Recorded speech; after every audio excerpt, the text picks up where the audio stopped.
कक्षा 8वीं के अध्याय 3 को अब देख लेते हैं। तो अध्याय 3 में है समांतर रेखाएं। समांतर रेखाएं वाले अध्याय में हम डायरेक्ट प्रश्नावली के प्रश्नों पे चलते हैं। तो प्रश्नावली 3.1 का पहला प्रश्न है, 6 सेंटीमीटर का एक रेखाखंड खींचकर इस पर कोई बिंदु P लेकर 2.5 सेंटीमीटर दूरी पर एक समांतर रेखा खींचिए। हमें क्या खींचना है? एक समांतर रेखा खींचना है। तो हम जो जो प्रक्रिया करेंगे उसे हम चित्र के माध्यम से बताएंगे भी और साथ ही साथ उसे व्याख्या के रूप में लिखेंगे भी। तो चलो अब देखते हैं इस प्रश्न को। तो क्या कहे, सबसे पहले हमें 6 सेंटीमीटर का एक रेखाखंड खींचना है। तो चलो यहाँ पे खींचते हैं। यहाँ पे लगभग मान लो ये 6 सेंटीमीटर का क्या है, रेखाखंड है। यहाँ से यहाँ की दूरी 6 सेंटीमीटर। ठीक है, उन्होंने क्या कहा था, सबसे पहले हमें 6 सेंटीमीटर का रेखाखंड खींचना है। इस रेखाखंड पे कोई बिंदु P देना है। तो यहाँ पे मैंने कोई बिंदु P दिया और इस रेखाखंड का मैं नाम दे देता हूँ L। ठीक, अभी मैंने क्या किया, मैंने एक रेखाखंड खींचा, इसमें कोई बिंदु यहाँ पे P नाम दिया। ठीक है, बिंदु क्या है, कोई बिंदु P है और इस रेखा का नाम मैंने L दिया। तो यही जो मैंने अभी किया है उसी को हम यहाँ पे लिखते हैं। तो पहला जो पॉइंट है, व्याख्या कर रहे हैं, तो व्याख्या का पहला पॉइंट, सर्वप्रथम एक रेखाखंड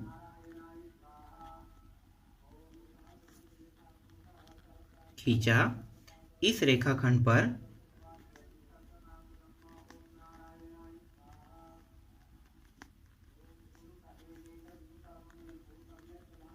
कोई बिंदु P तथा रेखा L नाम दिया। ठीक, समझ में आ गया? जो हमने किया है अभी उसी को हमने पॉइंट के रूप में यहाँ पे लिखा है। ठीक, अब आगे क्या करेंगे, अब P को हम केंद्र मान के यहाँ पे एक लंब खींचेंगे। तो P को केंद्र मान के PQ, यहाँ पे एक बिंदु दे दो, PQ एक लंब खींचा। तो यहाँ पे लिखो दूसरा स्टेप में। ठीक है, इसे रेखा को मिला भी लो। चलो यहाँ पे है, लगभग मैं बिना स्केल की सहायता से मिला रहा हूँ, आप लोग स्केल की सहायता। तो ये क्या है, Q है। तो यहाँ पे लिखो P को केंद्र मानकर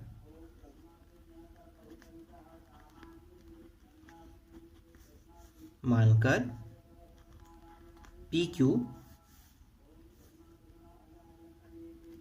लंब, PQ लंब, और लंब हम किस में खींच रहे हैं, L रेखा पे। देखो ये L रेखा है, तो L रेखा पर खींच रहे हैं, तो यहाँ पे L खींचा लिखो। ठीक, समझ में आ गई ये? P को हमने केंद्र माना और P को केंद्र मानकर PQ, और ये जो निशान है वो लंब का है, तो PQ लंब L खींचा। ठीक है, तो L पे हम खींच रहे हैं, ये बता रहे हैं। ठीक, दूसरा पॉइंट भी आपको समझ में आ गया।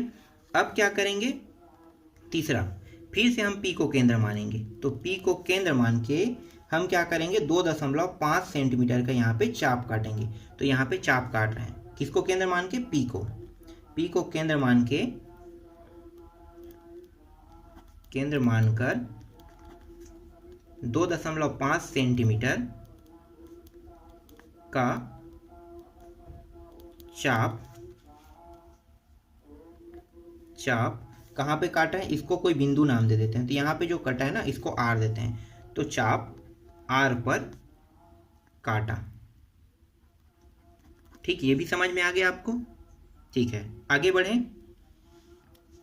चौथा स्टेप, अब क्या करेंगे, ये जो PQ है, ठीक है, ये एक रेखा बन गया। अब इस रेखा पे हम एक लंब खींचेंगे। लंब कहाँ से, R से, यहाँ पे R से M की ओर और R से पीछे की ओर भी लंब खींचेंगे। तो R से फिर S की ओर एक लंब खींचा, ये आपको लिखना है। तो चलो फिर एक लंब खींचते हैं। तो यहाँ पे अगर हम लंब खींचेंगे तो ये आगे की ओर बढ़ेगा, इसका नाम हम M देते हैं। तो यहाँ पे लिखो PQ रेखा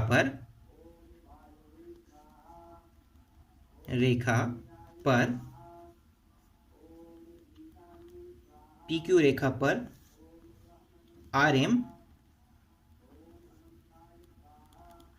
लंब खींचा तथा पुनः PQ रेखा PQ रेखा पर, फिर से क्या खींचेंगे यहाँ की ओर, तो PQ रेखा पर S लिखो।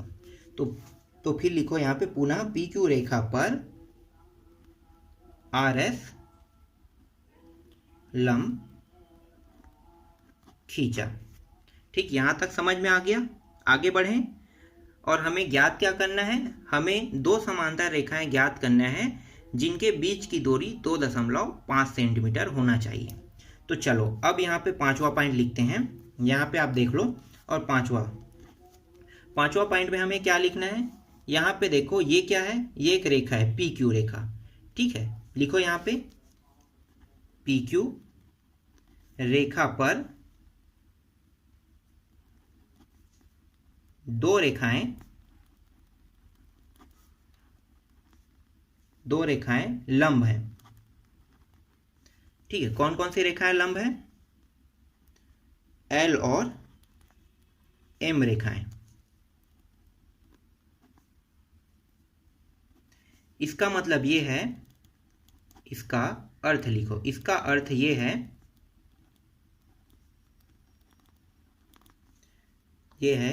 कि दोनों रेखाएं, का अर्थ ये है कि दोनों रेखाएं आपस में एक दूसरे के समांतर हैं।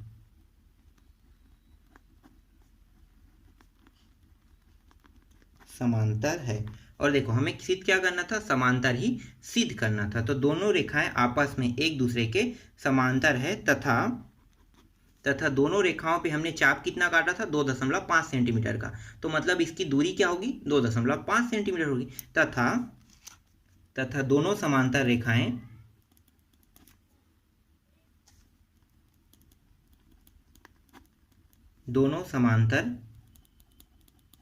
रेखाएं के बीच की दूरी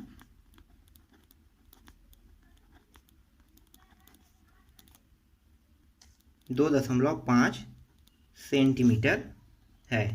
तो ये प्रश्न अब आपको समझ में आ गया। यही हमें क्या करना था, सिद्ध करना था कि दोनों जो समांतर रेखाएं हैं इसके बीच की दूरी कितनी होनी चाहिए, 2.5 सेंटीमीटर होना चाहिए। चलो आगे बढ़ते हैं अगले प्रश्न की ओर।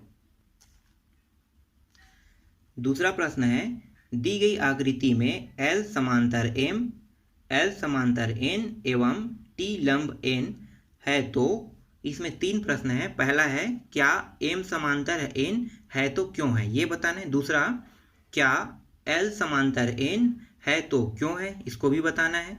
या तीसरा जो प्रश्न है वो है, T लंब L है तो क्यों है। तो ये तीनों प्रश्नों को हमें हल करके बताना है। तो चलो इसको हल करते हैं। तो तीनों में जो कारण रहेगा ना, वो तीनों के तीनों कारण मैं एक में ही दर्शा देता हूँ। बस आपको लास्ट पॉइंट बस को चेंज करना है। तो चलो समझो पहले थोड़ा सा चित्र को।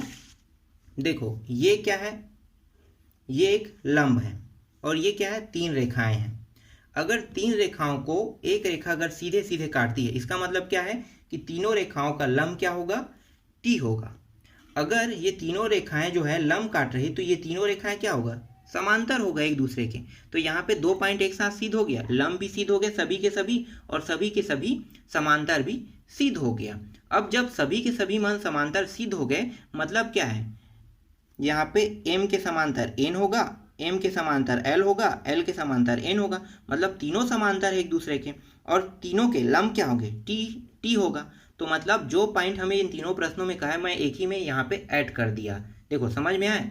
अब हम जो मैंने अभी कहा है उसको मैं लिख लेता हूं। तो यहां पे लिखो, एक रेखा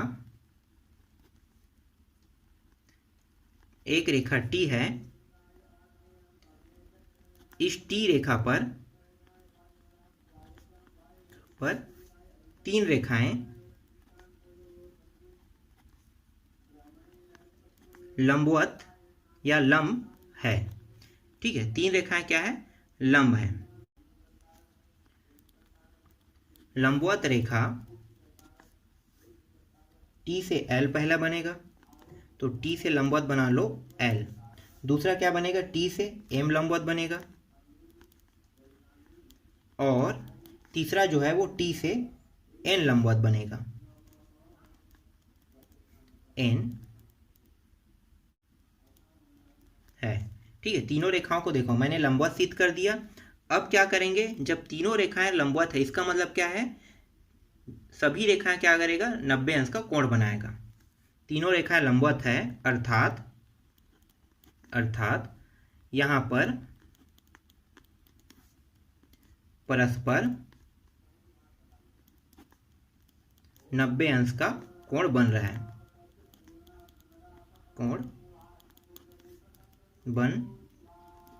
है, ठीक, यहां तक समझ में आ गया।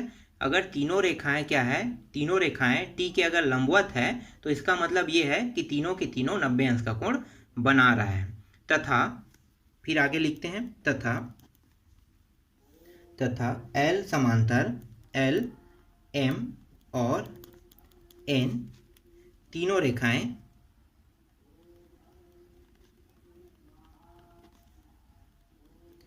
आपस में समांतर भी होंगे।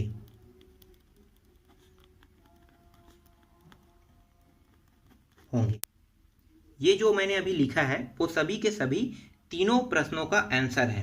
अब बस हमें लास्ट पॉइंट को चेंज करना है। तो पहले में क्या पूछा है, क्या m समांतर n है, तो है तो क्यों, तो मैंने यहाँ पे बता दिया कारण क्यों है। बस आपको क्या लिखना है, बस आपको थोड़ा सा यहाँ पे लिखना है जो चीज हमें समांतर बताना है। तो पहला में हम लिखेंगे m समांतर n है क्योंकि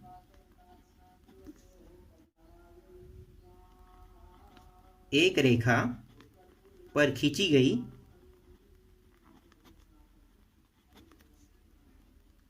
रेखा परस्पर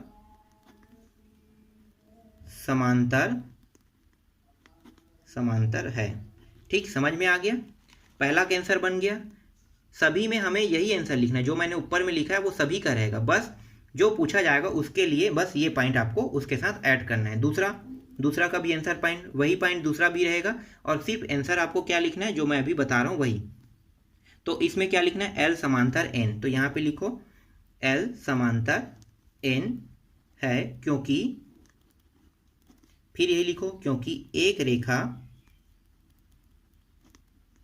पर खींची गई रेखा परस्पर समांतर है। ठीक है, समझ में आ गई ये भी, दूसरा का भी आंसर यही हो गया। तीसरा बस को थोड़ा सा चेंज करें क्योंकि लंबवत बताना है उसमें।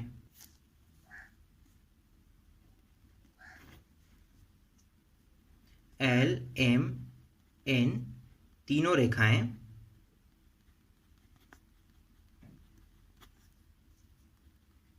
समांतर है, अतः T लंबवत L होगा।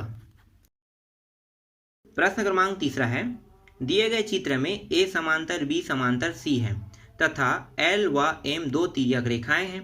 यदि PQ बराबर QR है तो क्या ON समांतर NS है, क्यों? इनमें से हमें ये चीज क्या करना है, सिद्ध करके बताना है। तो आपको चाहे ON बराबर NS को लेकर सिद्ध करना है या फिर आप PQ बराबर QR दोनों में से किसी एक मान को लेकर आप सिद्ध कर सकते हो। तो मैं यहाँ पे सिद्ध करूंगा ON बराबर NS को। ठीक है, तो ON बराबर NS यहाँ पे दिया हुआ है, बराबर है कह के।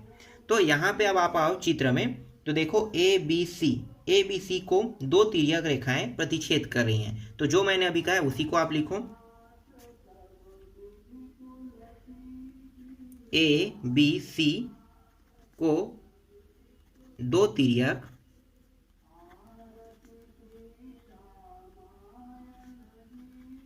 रेखा M और L प्रतिच्छेद कर रही है। देखो दो तिर्यक रेखाएं इसको प्रतिच्छेद कर रही है, तो जो मैंने अभी कहा वही चीज हम यहाँ पे लिख रहे हैं। सिर्फ इस पूरे प्रश्न में सिर्फ व्याख्या करना है, बाकी कुछ नहीं करना है। बहुत ही आसान प्रश्न है, आसानी से हल हो जाएगा। व्याख्या करना इतनी बड़ी बात नहीं है, बहुत ही छोटा सा टॉपिक है और आसानी से आप व्याख्या कर सकते हो। ठीक है, तो चलो आगे बढ़ते हैं।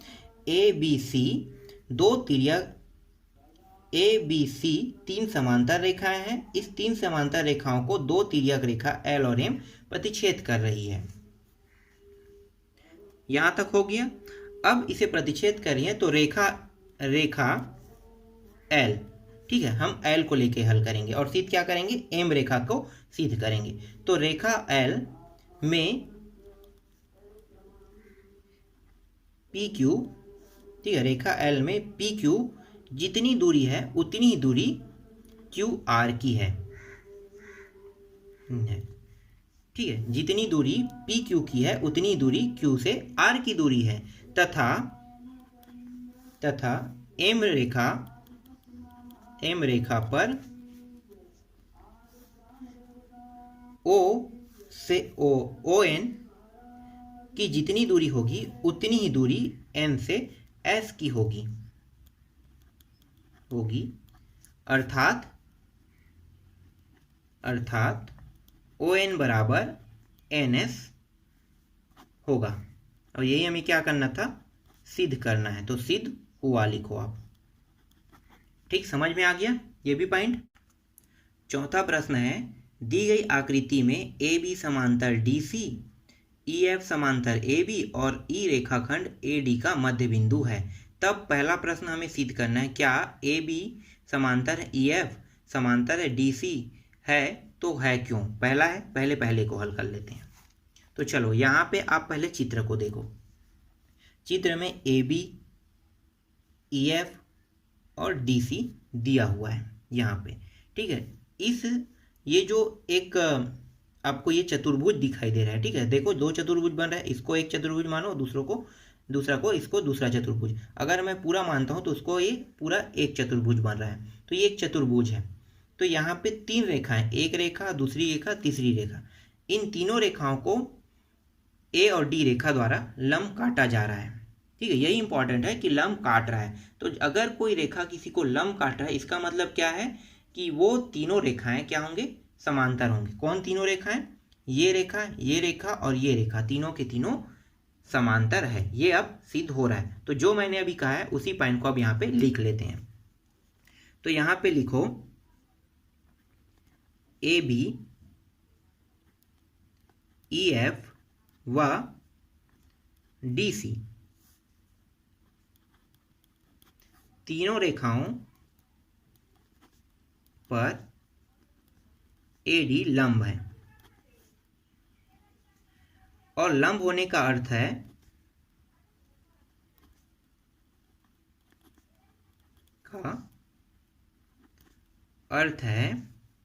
कि तीनों रेखाएं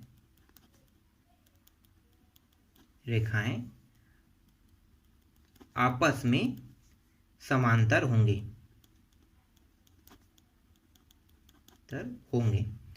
अगर तीनों रेखाओं में कोई लंब रेखा है, इसका मतलब है कि तीनों रेखाएं क्या है कि आपस में एक दूसरे के समांतर है। तो इसीलिए मैंने यहाँ पे लिखा तीनों रेखाएं आपस में एक दूसरे के समांतर है।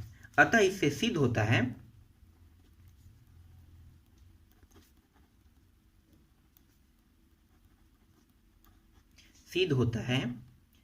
ए बी समांतर ई एफ समांतर डी सी है। बस आपको इतना ही इसमें लिखना है और इसमें और ज़्यादा जानकारी आपको लिखने की ज़रूरत नहीं है। ठीक, समझ में आ गया। चलो इसका दूसरा पॉइंट अब देख लेते हैं। दूसरा क्या है, क्या एफ रेखाखंड सी बी का मध्य बिंदु है और है तो क्यों है, ये अब हमें बताना है। तो कौन सा, सी बी के मध्य बिंदु एफ है कि नहीं, ये हमें बताना है। तो चलो वही पॉइंट हमें फिर से लिखना है। तो देखो क्या है, ए बी ई एफ और डी सी तीनों क्या है, अभी हमने सिद्ध किया ना, समांतर रेखा। तो तीनों की तीनों समांतर रेखा है। इस समांतर रेखा में क्या है, ए से डी जो है वो लंब है तीनों में। तो डी से ए के मध्य बिंदु क्या है, ई है। अतः सी से पी के मध्य बिंदु क्या होगा, एफ होगा। यही हमें सिद्ध करना था। तो देखो ये भी पॉइंट मैंने सिद्ध कर दिया। तो चलो अभी मैंने जो बोला है वही चीज यहाँ पे फिर लिखो। ठीक है, तो यहाँ पे फिर से लिखोगे ए बी ई एफ व DC तीनों रेखाओं पर AD लंब है।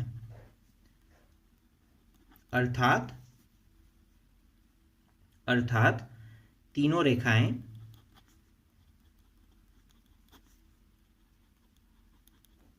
आपस में समांतर होंगे।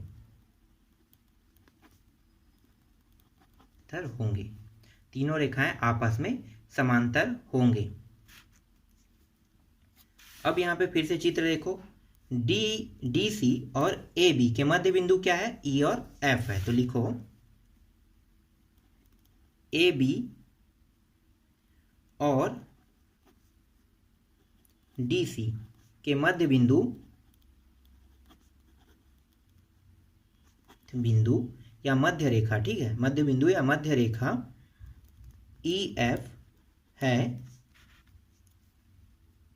EF है तथा AD के मध्य बिंदु